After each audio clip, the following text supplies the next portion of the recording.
শহরে সর্বত্র আলোচনা হচ্ছে যে ইউজারশিপ জুলেখার মোকাবেলায় জেলখানা বেছে নিয়েছে, বিশ্বাসের খেয়ানত করেনি। বলেছিল যে তার মালিকের প্রতি আনুগত্য প্রকাশ না করার কারণেই জেলে এসেছে, কিন্তু ফরমান কি সেটা তো বলেনি।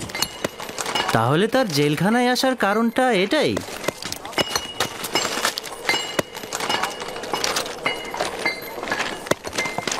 এই জোয়ানকে যতই দেখছি ততই মুগ্ধ হচ্ছি।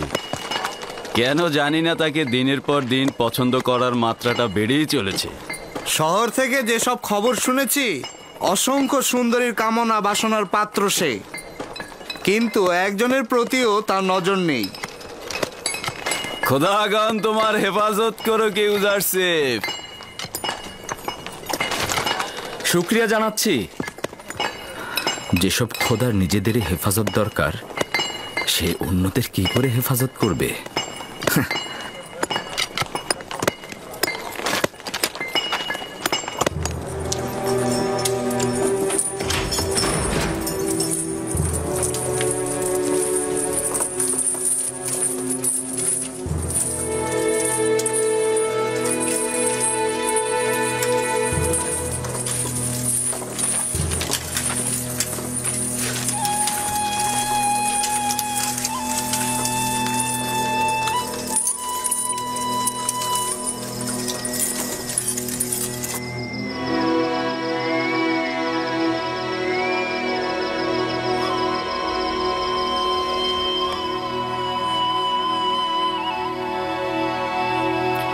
ইবাদতখানার খাদেমগণ আমনের নামে জুলুম করে থাকে। কাউকে কখনো দেখিনি এর প্রতিরোধ করতে। আমনও তাদের কার্যাবলী সম্পর্কে অবগত নন। কে জানে না যে খাদেমগণ তাদের ভোগের জন্য নারী ও যুবতীদের জোরপূর্বক ধরে ধরে ইবাদতখানায় নিয়ে যান। আমনের তো সহধর্মিনীর দরকার নেই। বুঝলাম। তো আপনি কি করে কয়েদি হলেন? আমার কন্যাকে এই খাদেমগণ জোরপূর্বক ধরে নিয়ে গিয়েছিল। আমার কন্যাকে রক্ষা করতে আমি সেখানে যাই এবং কয়েকজনকে জখম করি। তারা আমাকে ধরে জেলখানায় নিক্ষেপ করে। কয়েক বছর ধরে কারাবন্দী। আমার স্ত্রী সন্তানদের কোনো খবর জানি না। চিন্তা করবেন না, আমার বন্ধু মেনিসাবুকে তাদের খোঁজে আমি পাঠাবো। সে যতটা পারে তাদেরকে সহযোগিতা করবে। জীবনের তিক্ততা ও তীব্র যাতনাকে মিষ্টি মধুর হাদিয়া মনে করুন, আর ওটা দ্বারাই নিজের অস্তিত্বকে আলোকিত করুন, পরিষ্কার ও জ্যোতির্ময় করে তুলুন। এমন যেন না হয় তীব্র যাতনা আপনার রুহুকে কালো ও দূষিতময় করে তোলে, আর এমনও যেন কখনো না হয় যে দুনিয়ার কষ্টগুলো আপনার দৃষ্টিকে কবরের ন্যায় সংকীর্ণ ও অন্ধকারাচ্ছন্ন করে ফেলে। এমনও তো আছে যে অনেকেই জেলখানার বাইরে, কিন্তু তাদের ভেতরের অস্থিরতা ও পেরেশানির কারণে তারা দুনিয়াকে জেলখানার চাইতেও খারাপ ভাবেন। জেলখানার থেকে খালাসের আশা মিষ্টতায় ভরা, আর মুক্ত অবস্থা থেকে খালাস হওয়ার বাসনা তিক্ততায় ভরা। বাইরের দুনিয়ার আশাগুলো এমনই, আশার পেছনে যত ছুটবে তত তোমাদের থেকে তা পালিয়ে যাবে, আর যদি দৌড়ে ছুঁড়ে ফেলো দেখবে তোমাদের দিকে ছুটে আসবে। তীব্র রোদে মাথা ভর্তি চুল নিয়ে হেঁটো না, তা গলে যাবে এবং একসময় তা ঝরে যাবে। মাটির দেহ মাটিতেই মিশে যাবে, কিন্তু তোমাদের লক্ষ্য যদি অটুট থাকে তবে একসময় সেখানে পৌঁছবেই। সুষম বসন্তকেও একসময় হেমন্ত এসে নিস্তেজ করে দেয়। যে সিংহাসনে রাজা বসে সে সিংহাসনও সবসময় তার জন্য সিংহাসন নয়। তার অতি প্রিয় সিংহাসনটি একসময় তার চরিত্র বদলে তাকে কফিন হয়ে বহন করবে। তাহলে কি এটা বলা যায় না যে এই সংকীর্ণতা ও অন্ধকারে তোমাদের আনন্দময় ও আলোকিত মানুষ করে তুলতে পারে, যদি তোমরা তোমাদের ভুলটা বুঝতে পারো? দিলে কত আনন্দ! তোমার দিলে সব সময় এত আনন্দ কোত্থেকে আসে? কোত্থেকে আনন্দ পাও তুমি? কোনো একজন বন্ধু নির্বাচন করো। ওই বন্ধু তোমার পাশে বসলে দরিয়া সমান দুঃখ তোমার বিলীন হয়ে যাবে। তুমি পাগল হয়ে গেছো।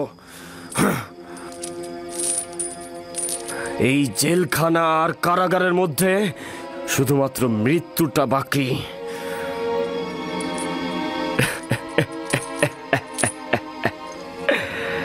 না মরেও মরার মতো সব, আর তুমি ওই মৃত লোকগুলোকে পুরস্কারের লোভ দেখাচ্ছ। শুনুন প্রিয়গণ, প্রত্যেকের বন্ধু সেই যে তাকে পূজা অর্চনা করে, আর যে মৃত বন্ধুকে পূজা করে তার ভাগ্যে আহাজারি ও দাফনের কাপড় ছাড়া আর কিছুই জুটবে না। আর যে জীবিত বন্ধুর ইবাদত করে তার জন্য জেলখানার কুঠরি, মরুভূমি বা বাগানের মধ্যে কোনো পার্থক্য নেই। ইউজারসিফ, তোমাকে একটা সওয়াল করতে পারবো?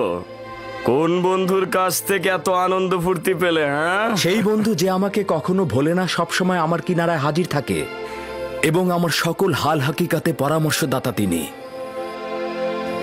ইউজারসিফ কখনোই মৃত পাথর বা কাঠের ইবাদত করে না।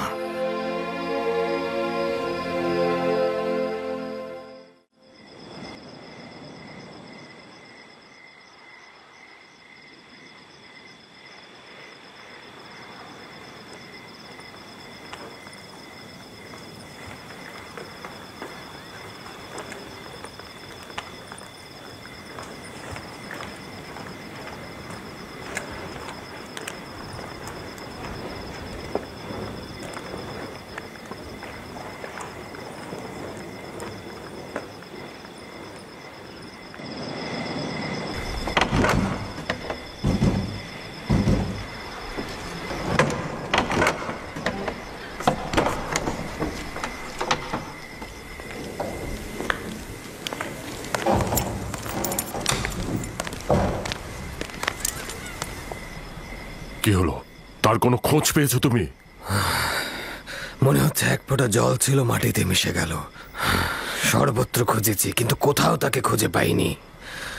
না, যদি কিমুনি বন্দী হয় তো আমাদের কাজ লাথি উঠে যাবে।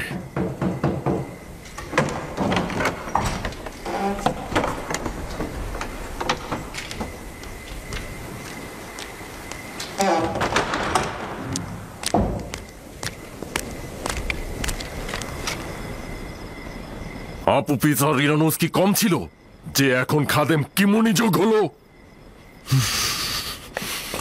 যদি একজনও কোনরূপ মুখ খোলে তবে আমিন হতে আমাদের কাউকে ছাড়বে না। আর ইবাদত খানার এলাকাগুলো সে তার নিজের অধীনে নিয়ে নেবে। এতটা সহজ হবে না। তারা জানে না যে জনাব আজ্ঞামোহর এবং ইবাদত খানার খাদেমদের প্রতি অবজ্ঞার জবাব খুব ভয়ানক হবে। আমন ইবাদতকারীগণ চুপ করে থাকবে না। আমার মনে হয় আপুপিস ও কিমুনি এখনো গ্রেপ্তার হয়নি। আর যদি গ্রেপ্তার হতো তাহলে অবশ্যই জনাব পুতিফার ও বাদশাহ আমেন হতে এতদিনে একটা না একটা পদক্ষেপ অবশ্যই গ্রহণ করে ফেলতো।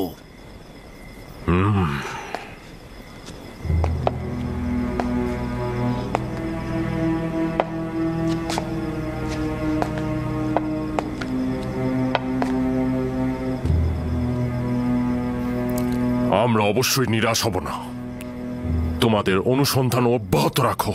যদি খুঁজে পাও খবর দেবে, দেখবো কি আঞ্জাম দেয়া যায়। তুমিও আমুনের সৈন্যদের প্রস্তুত করো। যদি হামলার বিষয়ে তারা সিদ্ধান্ত নিয়ে থাকে তাহলে পাল্টা জবাবটাও দিয়ে দেব।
আরে থাম।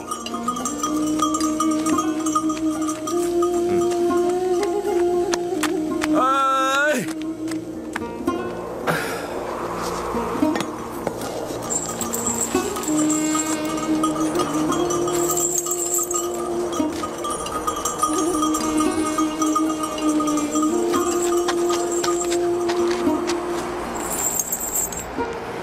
কি হয়েছে?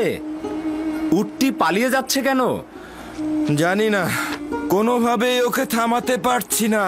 যাই করি না কেন দৌড়েই যাচ্ছে। কাফেলা থেকে পালিয়েছে, ক্লান্ত হয়ে পড়েছে। ক্যানানের অধিবাসী? হ্যাঁ। তুমি কিভাবে জানলে?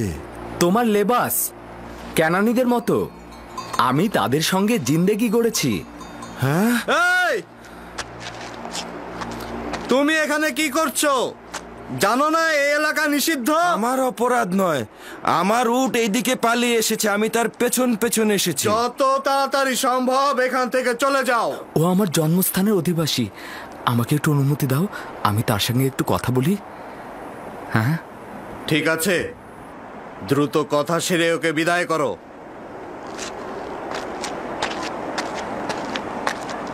তাহলে সত্যি তুমি ক্যানানি? হ্যাঁ। তুমি কে? আর এখানে কি করছো? সে অনেক কথা। আচ্ছা, তুমি কি ক্যানানের গণ্যমান্য মানুষদেরকে চেনো? চিনি তো, ইয়াকুব নবী, ইয়াকুব ইবনে ইসহাক ইবনে ইব্রাহিম। আমি শুনেছি তার পরিপূর্ণ 12টি শাখা ছিল। ছিল, কিন্তু একটি শাখা বিচ্ছিন্ন হয়ে গেছে।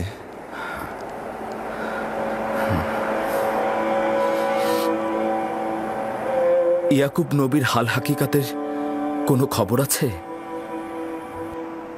শুনেছি যে অব্যাহত বিরহে আক্রান্ত, ছোট্ট একটি কুঁড়ে ঘর তৈরি করে সবকিছু ত্যাগ করেছে এবং ওই বিচ্ছিন্ন শাখার জন্য অবিরাম কেঁদেই চলেছে।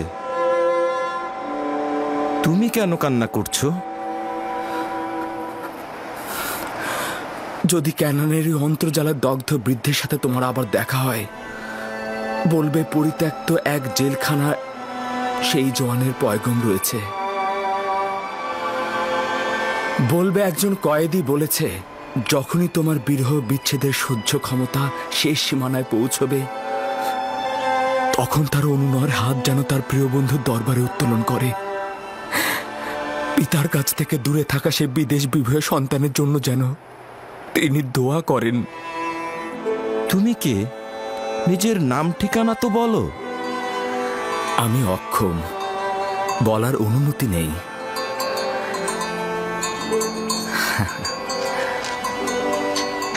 দেখো, তোমার উট চলে এসেছে, তোমাকে দেখে আর ভয় পাবে না। হ্যাঁ, আজব ব্যাপার, ওর পিছনে কতই না ছুটলাম আমি। একেবারে আজব নয়। এই পৃথিবীতে সবাই তার মালিকের কাছে একদিন ফিরে যায় এবং অভীষ্ট লক্ষ্যে পৌঁছায়। তার মানে এই উট ইচ্ছে করেই আমাকে এখানে এনেছে? অদ্ভুত তো। কাফেলা আমার জন্য অপেক্ষা করছে। খোদা হাফেজ। খোদা হাফেজ।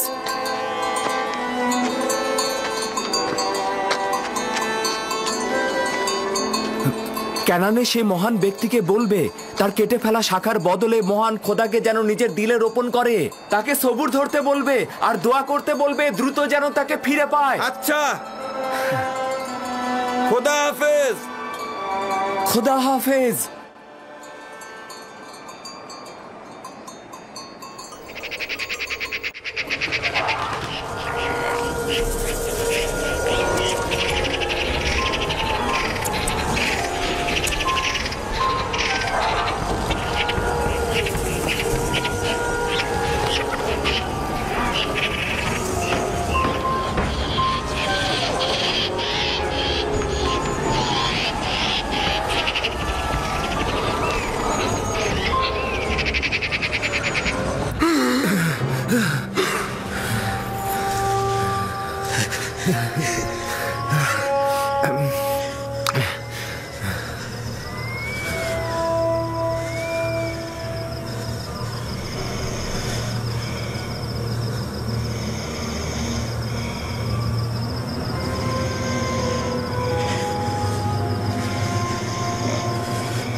ইরানুস, ইরানুস, ইরানুস, ওঠো। ইরানুস, খ্বাব দেখছিলে?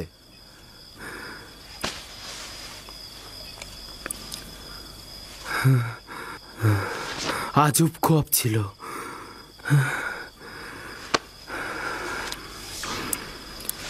তুই কেন জেগে আছিস? আমিও খ্বাব দেখেছি।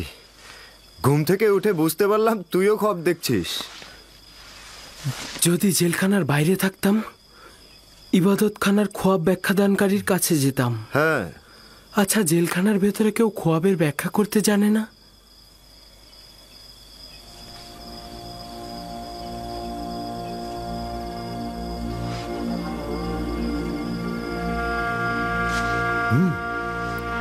ইউজারশিপ। হ্যাঁ। এখন গভীর রাত, ভোরে ভোরে। ইউজারশিপ যদি ভোরবেলা খনিতে যায়? কারাগার পরিষ্কার পরিচ্ছন্নের জন্য কিদামিন কালকে কারাবন্দীদের ছুটি দিয়েছে।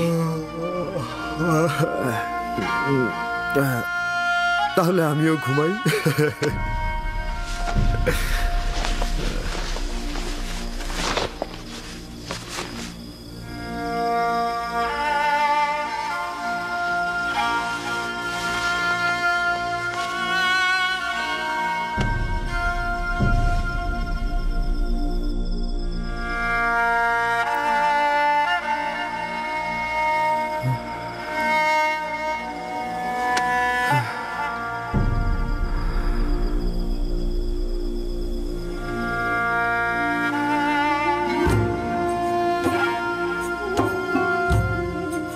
তোমার রিসালাতের সময় পৌঁছে গিয়েছে। এখন থেকে পরবর্তীকারের আদেশ ও তোমার কর্তব্য হলো কারাবন্দী ও মিশরের মানুষের হেদায়েত ও একাত্মবাদী খোদার তাবলিকের জন্য অঙ্গীকারবদ্ধ হওয়া। নিঃসন্দেহে এই পথে খোদা তাআলা তোমাকে সাহায্য ও মদদ দেবে।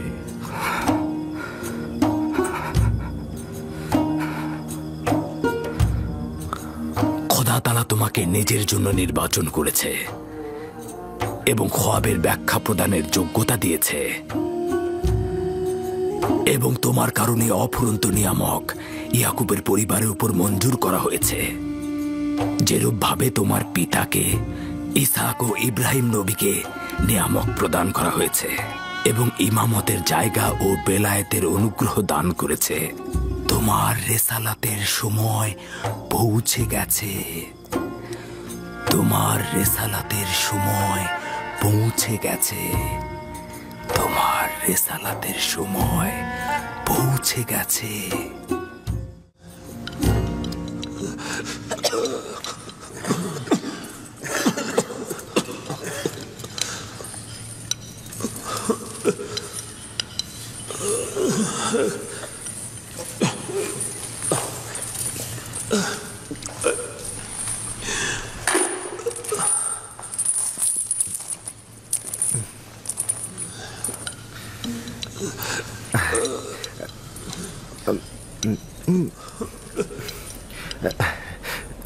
আমি ও ইরানুস একটা খ্বাব দেখেছি। তুমি ব্যাখ্যা করতে পারবে? কি খ্বাব দেখেছ? আগে বর্ণনা করো দেখি। আমি খ্বাবে দেখলাম আঙ্গুরের থোকা থেকে আঙ্গুরের রস নিংড়ে পেয়ালায় ভরে বাদশাকে দিলাম। বাদশা অনেক ভীত ছিল। ভালো খ্বাব নয়। একদমই ভালো খ্বাব নয়। আচ্ছা, আর তুমি কি খ্বাব দেখেছ? আমি খ্বাব দেখেছি এক ঝুড়ি রুটি আমার মাথায় ছিল, আর পাখিগুলি এসে রুটিগুলি খেয়ে সাথে নিয়ে চলে গেল। হ্যাঁ, চলে গেল। হ্যাঁ, হ্যাঁ।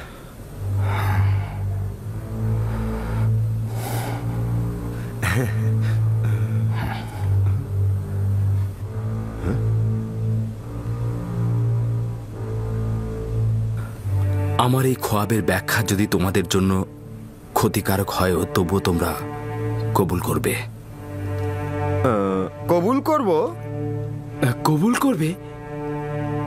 এইটা কি করে হবে? তুমি যেটা বলবে সেটাই মেনে নিতে হবে। বোঝাই যাচ্ছে যে তোমরা আমার কথার হাকিকত নিয়ে সন্দেহ পোষণ করবে। আমি তোমাদের অধিকার দিচ্ছি, তবে এটা জেনে রাখো যে আমি খোয়াবের ব্যাখ্যা জানি, আর আমি এখন যেটা বলবো সেটা অবশ্যই বাস্তবে ঘটবে। প্রথমে আমি তোমাদের একটা নিশানা স্পষ্ট করব, তারপরে আমি তোমাদের খোয়াবের ব্যাখ্যা প্রদান করব। যেমন কি নিশানা? যেমন আজকে আমাদের এখানে কি খাবার নিয়ে আসবে সেটা আমরা কেউ জানি না, আমি বলে দেব। বাহ বাহ ইউজারশিপ, তুমি দেখি তন্ত্র মন্ত্রও শিখেছ। কখনোই নয়, আমি জাদুবিদ্যা জাদুশাস্ত্র দিয়ে খোয়াবের ব্যাখ্যা শিখিনি। আমার রুহ সহযোগিতা প্রাপ্ত হয়েছে, আসমানি সহযোগিতা, মহান রাব্বুল আলামিনের এলেম দ্বারা ইলহাম প্রাপ্ত। এই জ্ঞান আমার পরওয়ারদিগার আমাকে শিক্ষা দিয়েছে। তুমি যে খোদাকে উদ্দেশ্য করে বলছো সে মিশরের মহান আমন খোদা নয় তো? তার মানে আত্মাহীন পাথর কি খোয়াবের ব্যাখ্যা ও হাকিকাত সম্পর্কে জানে? হ্যাঁ। আমি সকল কুফরি জাতিকে পরিত্যাগ করেছি, কারণ হলো তারা একাত্মবাদী খোদায় ঈমান আনেনি। তারা তো পূর্ব থেকেই কাফের, তাতে আনুগত্য আনার প্রশ্নই আসে না। আজকের খাবার হলো মাছ, রুটি আর গমের বিরিয়ানি, সঙ্গে কিছু খোরমা।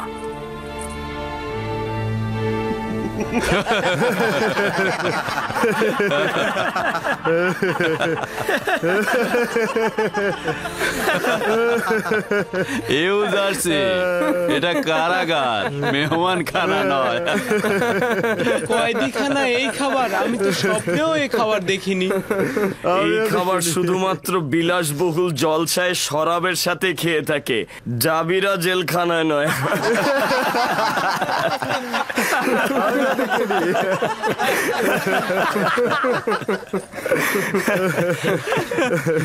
হ্যাঁ, সত্যি করে বলো তো, তুমি যে খাবারের কথা বলছো তা সত্যি আসবে? খাবার এনেছি, সবাই সারি করে দাঁড়াও।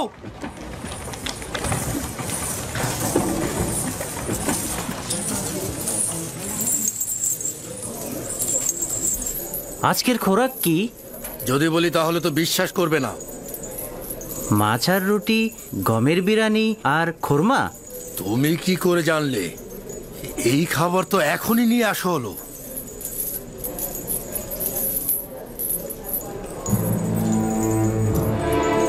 ইউজারশিপ যেই খাবারের কথা বলেছিল সত্যি সত্যি সেই খাবারই এসেছে। লাইনে দাঁড়াও, সবার কাছে পৌঁছাবে। তোমরা সবাই সারিতে দাঁড়াও।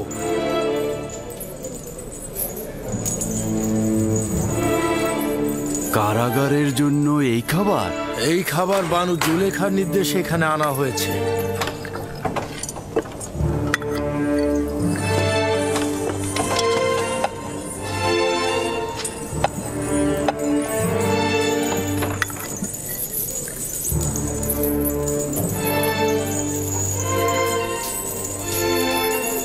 এই খাবার জুলেখা পাঠিয়েছে। আচ্ছা, এটা জুলেখারি কারবার। তা নয় তো কি, এর আগে কখনো এই কারাগারে এমন খাবার দেখেছো? বানু জুলেখা কারাবন্দীদের প্রতি সহানুভূতিশীল হয়ে তাদের মনোরঞ্জনের জন্য এই খাবার পাঠিয়েছে। সকল কয়েদির মনোরঞ্জনের জন্য নাকি একজন কয়েদির মনোরঞ্জনের জন্য? হ্যাঁ,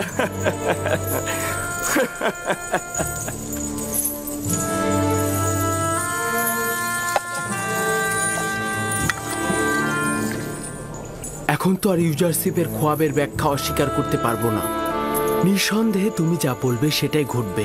ইউজারশিপ, তুমি তো আমাদের সাথেই বসা ছিলে, কি করে জানলে আজ এই খাবার দেবে?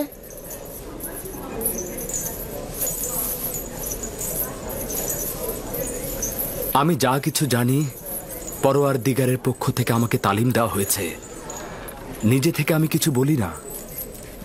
তুমি কোন খোদার কথা বলছো? তুমি কার অনুসারী? আমি আমার পিতা ও পিতামহের দিনের অনুসরণ করি, ইব্রাহিম, ইসহাক ও ইয়াকুব দিনের। তুমি ইব্রাহিমের উত্তরসূরি? যে কিনা এক খোদার অনুসরণ করত। হ্যাঁ, সেই যে কিনা তোমাদের অনেক খোদাগণের বিরুদ্ধে অভ্যুত্থান করেছিল, সেই যে কিনা কুফরি, শেরেক ও নিজ হাতে তৈরি করা খোদার বিরুদ্ধে সংগ্রাম করেছিল। এই ইউজারশিপ, হাজার হাজার বছর ধরে আমাদের পূর্বপুরুষরা আমুন খোদার ইবাদত করে আসছে। তারা কি এতদিন ভুল করে এসেছে? নির্জীব পাথর খোদাই করে তৈরি হয় তোমাদের সেই মহান আমুন খোদা। পাথরের কারিগররা তাদের নিজ ইচ্ছে মতো তার আকার দিয়ে থাকেন। এটা কি ইবাদতের যোগ্য, নাকি মহাপরাক্রমশালী যে পরাজিত হন না তিনি ইবাদতের যোগ্য? এইরকম খোদাই আসলে ভালোবাসা আর ইবাদতের যোগ্য। কিন্তু কিন্তু আমরা কোথা থেকে জানবো এর অস্তিত্ব? তাকে তো আমরা কখনো দেখিনি। তাহলে আমরা তাকে কিভাবে পাবো? আমাকে তো তোমাদের হেদায়েতের জন্য এখানে পাঠানো হয়েছে এবং তোমাদের খোয়াবের ব্যাখ্যা প্রদানের ক্ষমতা দেয়া হয়েছে। তোমাদের আজকের খাবারের আগাম খবর তো আমিই দিলাম। একটা মাত্র ভবিষ্যৎবাণী শুনে আমরা আমাদের খোদাকে ভুলে যাব না, আর তোমার খোদার ইবাদত করব না। তোমাদের আগে বলেছি আমার এলেম রাব্বুল আলামিনের কাছ থেকে, না আমার নিজের কাছ থেকে। এখন আমি তোমাদেরকে এমন বিষয়ে বলবো যেটা আমি আগে কখনোই তোমাদেরকে বলিনি।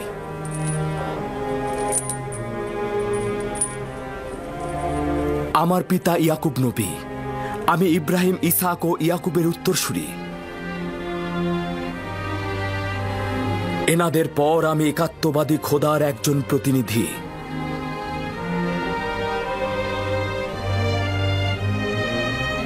তোমাদেরকে আমি আমার পূর্বপুরুষ ইব্রাহিমের দিন এবং একক ও অদ্বিতীয় খোদায় ঈমান আনতে আহ্বান করছি। তুমি তাহলে খোদাবন্দের প্রেরিত প্রতিনিধি? তোমাদের জন্য বলছি, আম্বিয়া সিলসিলার একটি ধারণা ইনসানদের হেদায়েতের জন্য প্রেরণ করা হয়েছে। আমার পূর্বে হজরত আদম, হজরত নূহ, হজরত ইব্রাহিম, হজরত ইসাক ও হজরত ইয়াকুব ছিলেন। অতঃপর আমি। এরপরে আরো অনেক পয়গম্বর আসবে এবং আখেরিনী আম্বিয়া হজরত ইব্রাহিমের সিলসিলা থেকে আসবে। এবং জেলখানায় একজন পয়গম্বর? জেলখানা খোদার সম্পত্তি এবং আমি খোদার নবী এবং তোমরা খোদার বান্দা। তো জেলখানার ভেতরে আর জেলখানার বাইরে কি পার্থক্য রয়েছে? তাহলে আমাদের খোয়াবের ব্যাখ্যার কি হবে? শোনো, তোমাদের কথা তো আমি ভুলিনি, চিন্তিত হও না। অবশ্যই তোমাদের খোয়াবের ব্যাখ্যা ঈমানের সঙ্গে সম্পর্কিত। ওই খোদাবান্দের প্রতি ঈমান আনবে যিনি আমাকে ব্যাখ্যা শিখিয়েছেন। ঈমান গ্রহণ করব? তুমি যা বলবে সেটাই শুনবো। কিছুই বলার নেই, কিন্তু আমরা তো তোমার খোদাকে চিনি না। হ্যাঁ, এতদিন ধরে যার ইবাদত করেছো তাকে কি তোমরা চেনো? তোমরা কি জানো না তোমাদের মাবুদগুলো আত্মাহীন পাথর, তারা ইচ্ছাহীন এবং তারা অক্ষম? জানো না কি এই অহেতুক জিনিসের ইবাদতে তোমাদের কোনরূপ সম্মান ও মঙ্গল বয়ে আনবে না? এই পরিস্থিতিতে আমার মাবুদ সকল মাখলুকাতের খালেক, সকল মাখলুকাতের মূল সত্তা, আর আমার মালেক সকল মন্দ কাজ থেকে বিরত থাকে।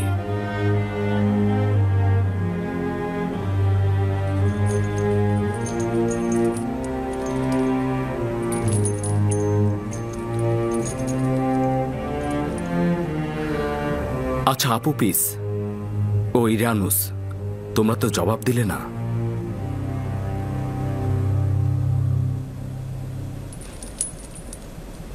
সভ্যতার সবচাইতে বড় দলিল তোমার মাবুদের কুদরত, যা তুমি দেখালে। আমি ঈমান আনছি। আচ্ছা আপুপিস, এবার তোমার কথা বলো। সত্যি বলতে কি, যখন চিন্তা করি তামাম জীবন একটা ইচ্ছাহীন সত্তার ইবাদত করছি, তখন নিজেকে খুব মূর্খ মনে হয়। সন্দেহ নেই যে তোমার খোদা আমাদের খোদার থেকে উত্তম। আমিও ইরানুসের মতো তোমার খোদায় ঈমান আনলাম। যদিও তোমার খোদাকে সরাসরি দেখা যায় না, তবুও তোমার খোদা আমাদের খোদার চাইতে অনেক উত্তম। কেননা আমাদের খোদা আমাদের পরিস্থিতি লক্ষ্য করেন না। যদি আমুন ও আমুনের অন্যান্য খোদা দ্বারা কোনরূপ কল্যাণ পেতাম, তাহলে এই কথার জন্য তোমাকে শাস্তি দিতাম। কিন্তু এখন আমি বলছি, যদি তোমার খোদা তোমার মতোই মেহেরবান হয় তাহলে আমি তাকে তোমার মতোই ভালোবাসবো। সত্যি বলছি।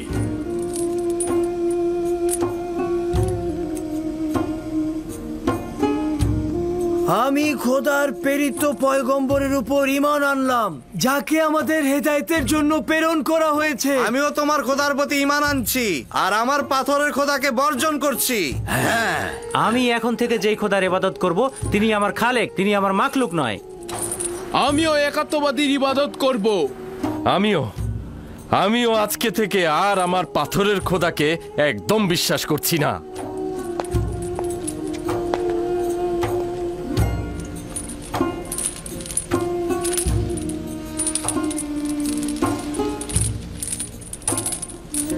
এখন তাহলে সকলে আমার সঙ্গে বলো,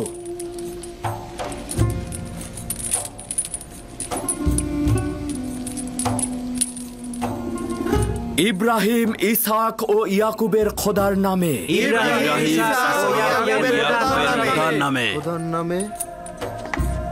আমরা নিস্তেজ ও পাথরের তৈরি খোদা থেকে এবং জমিনের সকল খোদাগণকে বর্জন করছি এবং একাত্মবাদী খোদার প্রতি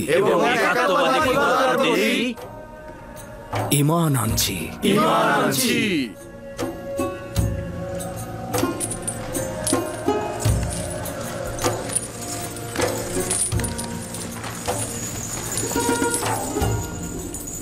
ইউজারশিপের বিরুদ্ধে পদক্ষেপ নেওয়া উচিত। যেমন কি পদক্ষেপ? সে সকল কারাবন্দীকে এক খোদার ইবাদতকারী বানিয়ে ফেলছে। তাহলে আমাদের পূর্বপুরুষের আইনের কি হবে? জটিল করো না। ইউজারশিপ আমাদের জেলখানার জন্য আশীর্বাদ স্বরূপ, আর আমরাও তাই চাই। তুমি তোমার কাজ করো আর ওদেরকে ওদের কাজ করতে দাও। জনাব ইউজারশিপ, আমরা ঈমান এনেছি। এখন আমাদের খোয়াবের ব্যাখ্যা করুন। আমাকে কথা দিয়েছিলে তোমাদের খোয়াবের ব্যাখ্যা যা কিছু হোক কবুল করবে, এমনকি যদি ক্ষতিকারক হয় তবেও। কবুল করছি তো। আমরা প্রতিজ্ঞায় অটল আছি। ইরানুস, তোমার খোয়াবের ব্যাখ্যা হচ্ছে এই যে 3 দিন পর তুমি তোমার পূর্ব পেশায় ফিরে যাবে এবং আমেন হতেবের সাক্ষী হিসেবে সম্মান ও মর্যাদা পাবে। আর আবু পিস, তুমি 3 দিন পর শাস্তি স্বরূপ ফাঁসি কাষ্ঠে ঝুলবে। তোমাকে ঝুলিয়ে রাখা হবে আর পাখিরা তোমার দেহ ঠুকরে ঠুকরে খাবে।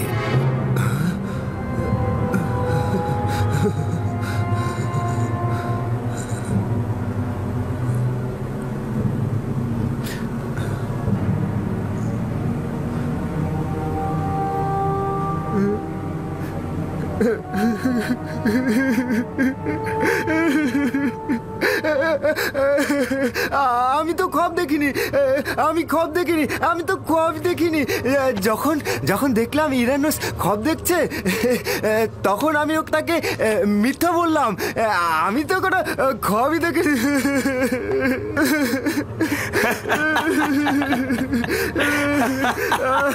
ধোকা গেলে ইউজারশিপ, তোমার দাবি মিথ্যা প্রমাণিত হলো। একজন মিথ্যা পয়গম্বর সে। আসলে সে কোনো খোয়াবই দেখেনি, সে তোমাদের মিথ্যা বলেছে, তোমাদের ধোকা দিয়েছে।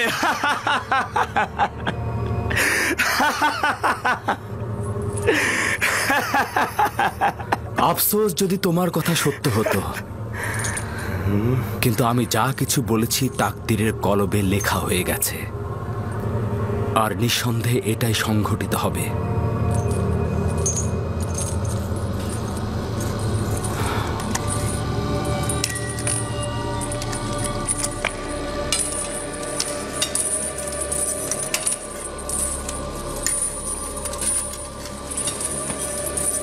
আমিও কিছুক্ষণ পূর্বে তোমার মতোই চিন্তা করছিলাম। আমি ভেবেছিলাম আমার খোয়াবের ব্যাখ্যা খারাপ হবে। আমি তো প্রায় নিরাশই হয়ে গিয়েছিলাম। কিন্তু ইরানুস, আমি তো আশাবাদী ছিলাম। ভেবেছিলাম পাখিদের খাবার বিতরণটা উত্তম কাজ। কিন্তু অনুমান করছি ইউজারশিপ সঠিক বলছে। সত্যি বলতে আমুনের খাদেমগণ আমার সাথে বেইমানি করেছে। তাদের কথাতেই তো আমি আমেন হতেবকে হত্যা করতে চেয়েছিলাম। এর জন্যই আমার শাস্তি পাওয়া উচিত। মৃত্যুদণ্ড হবে আমার। ইরানুস, তার মানে কি খাদেমগণ আমাকে সাহায্য করবে না? যদি ইউজারশিপের ব্যাখ্যা সঠিক হয়,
আজ্ঞামোহর ও পাদে আমুনকে যতটা বেশি ফুসরাত দেব, তারা নিজেদের সৈন্য সমাবেশ আরো বেশি বৃদ্ধি করবে এবং মুশকিল ততটা বাড়বে। যদি সিদ্ধান্ত এই হয় যে তাদের সঙ্গে সংঘর্ষে লিপ্ত হব, তাহলে আমার প্রস্তাব আজ্ঞামোহর ও পাদে আমুনকে এখানে এনে কিমনি ও আপুপিসের মুখোমুখি করা। তারা তো আর আপুপিসের স্বীকারোক্তিকে অস্বীকার করতে পারবে না, তাই নয় কি? পারবে? ওদের পাপের শাস্তির রায় তো আমার জানাই আছে। মন্দিরের আওতাধীন সকল জমি জমা আমি ফিরিয়ে নেব। আজ্ঞামোহর আর পাদিয়ামুনকে আমি কঠোর শাস্তি দেব। উত্তম হচ্ছে যে রাজমহলে জাঁকজমকপূর্ণ মেহমানদের আয়োজন করা হোক। আজ্ঞামোহর ও তার সহকর্মীদের দাওয়াত করা হোক। এমন সময় খাদেম কিমনি, ইরানুস ও আপুপিসকে এখানে হাজির করানো হবে। একে অপরের সঙ্গে মুখোমুখি করানো হবে। আপনি কি ভাবছেন এ দাওয়াত তারা কবুল করবে? যখন বাদশাহ আমেন হতেব কাউকে দাওয়াত করেন, তার ওয়াজিব হলো এই যে বাদশার প্রতি আনুগত্য প্রকাশ করা। যত দ্রুত সম্ভব আয়োজন করো। এই মজলিসেই বিচার কার্য সুনিশ্চিত হবে। হুকুম শিরোধার্য আলী জনাব।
কি হয়েছে?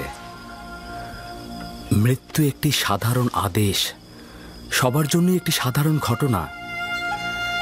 দেরিতে বা আগে সবারই মৃত্যু ঘটবে। আজ হয়তো তোমার, আগামীতে আমার, অন্যদিন হয়তো অন্য কারো একই ঘটনা ঘটবে। যদি কোনো ইনসান 1000 বছরের আয়ু পেয়েও থাকে, তবুও মৃত্যুর মুখোমুখি হয়ে সে আনন্দিত হয় না। শুধুমাত্র খোদার আম্বিয়াগণই মৃত্যুকে স্বাগতম জানায়। আমি তোমাকে যেরূপ মৃত্যুর আগাম খবর দিয়েছি, তেমনি একটি পুরস্কারেরও খবর দিচ্ছি এখন। মৃত্যুর পূর্বে তোমার ঈমান আনয়ন একটি বড় ধরনের সৌভাগ্য ও নিয়ামত। তুমি দুনিয়া ত্যাগ করলে পরওয়ারদিগার তোমার কবরে রহমত ও আরাম প্রদান করবে। তুমি তো পরকালে নিয়ামত প্রাপ্ত হবে। যাকে ফাঁসিতে ঝুলিয়ে মৃত্যুদণ্ড দেওয়া হয় তাকে মমি করা হয় না, আর পশ্চিমে মৃতদের দেশেও পাঠানো হয় না। আর এর কারণেই আমি মরার পরেও শান্তি পাবো না। আমি একেবারেই ধ্বংস হয়ে যাব। কে বলেছে কবরে আরাম রয়েছে? একক খোদার ইবাদতকারী তুমি ভ্রান্ত ধারণা লালন করো না। তোমার খোদা সকল জাহানের মালিক, দুনিয়া ও আখেরাতের সমস্ত কার্যাবলী তার হাতেই। আপুপিস, তুমি যেখানে মৃত্যু বরণ করো না কেন, খোদা তালার কাছে আমি তোমার বেহেশতের জন্য সুপারিশ করব, এবং একই সাথে তোমার প্রতি তার রহমতের জন্যও। আমি ইরানুসের জন্য যতটাই চিন্তিত, তোমার জন্য ততটা চিন্তিত নই। কেন কেন আমার জন্য চিন্তিত? আমার জানের পরে কি আবারও বিপদ আসবে? না, তোমার রুহ বিপদে আছে। আপুপিস এবং তুমি এক খোদা ঈমান আনার কারণে অতীতের সকল গুনাহ থেকে মুক্ত হয়ে গেছো, কিন্তু ইরানুস তো দুনিয়াতে থাকবে। আবার হয়তো পাপের অন্ধকারে সে ডুবে যাবে, এবং মৃত্যুর সময় হয়তো পাহাড় সমান গুনাহ নিয়ে সে মৃত্যুবরণ করবে। কিন্তু আপুপিস তো পাক পবিত্র রুহ নিয়ে পরওয়ারদিগারের সঙ্গে মুলাকাত করবে। অবশ্যই সতর্ক থাকা উচিত যে ঈমানের বীজ বপন করা খুবই সহজ, কিন্তু তার রক্ষণাবেক্ষণ খুবই কঠিন। ইরানুস, আমার হাল হাকিকাত দিন দিন ভিন্ন রূপ ধারণ করছে। ওর প্রতি দরদ আমার আস্তে আস্তে বেড়েই চলেছে। সবার কাছে আমি হাসি ঠাট্টার প্রতীকে পরিণত হচ্ছি, অথচ আমার কলবে অবিরাম শামশিরের আঘাত এবং দিলের হাহাকার ধ্বনি কেউ শুনতে পাচ্ছে না, কেউ না। আস্তে বলুন বানু, আপনি কি চাইছেন সকলে শুনুক?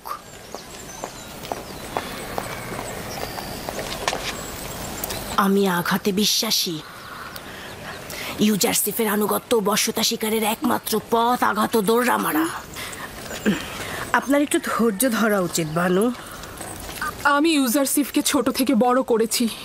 কেউ তাকে কোনো কাজে বাধ্য করতে পারে না, যদি সেটা তার অমতে হয়। আমি অন্য কোনো পন্থার কথা ভাবতেই পারছি না। কিন্তু আমি ভাবছি তাকে যদি জোর না করে একটু বোঝানো যায়, তাহলে হয়তো আনুগত্য প্রকাশ করবে।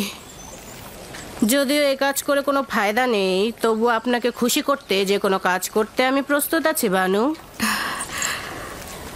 আজ এই মুহূর্তেই আমি জাবিরা কারাগারে যেতে চাই।